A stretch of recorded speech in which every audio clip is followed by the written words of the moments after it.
You can't just run right off the bat.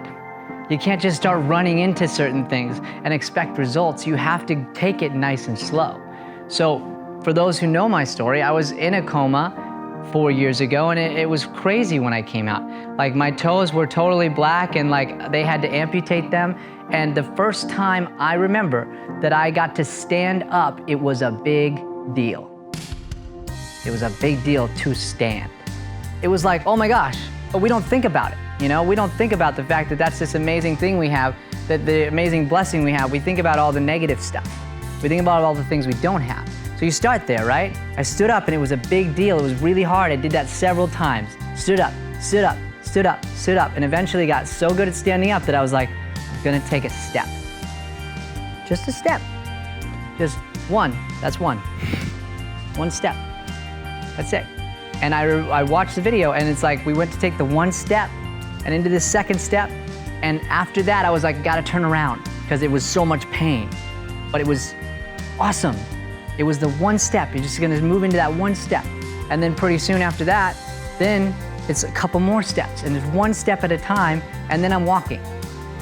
Then all of a sudden I'm walking and I've got these rails on me, and like I'm using the rail to start to walk for the first time again, and understanding the power behind that. And then I start walking, guess what? Without the rails. And then you're walking completely normal, and all of a sudden after that, you're then looking at the idea of starting to run. I wanted to run for years now, and I've said I will, and I set that goal, but I didn't just stand up out of the coma and just go, let me start running. Like, it was a process. It was a one day at a time, one thing at a time process.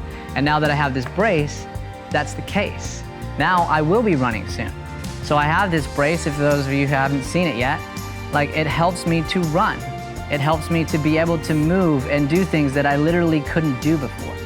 So it allows me to move and do that, and now I'm moving towards that. So again, guess what? I start pivoting and running, and this foot that's had wounds on it, it's forever, for as long as I can remember, has had wounds on it because it has no toes. This wound is healing, thanks to this thing. And guess what? This one is starting to have wounds.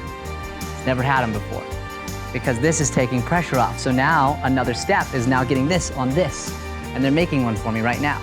But it's like a slow process of just continuing to stay on top of things and do little things day by day and work towards it. And Matt and I were talking today, and once this is done, we're gonna get robotic hands. It's gonna be dope. Be like a robot. Yeah, absolutely. But it's one little step. And so for you guys, it's just about making it important to you, making it 10 minutes a day, making it that. Like, it's not hard. You just have to want it enough.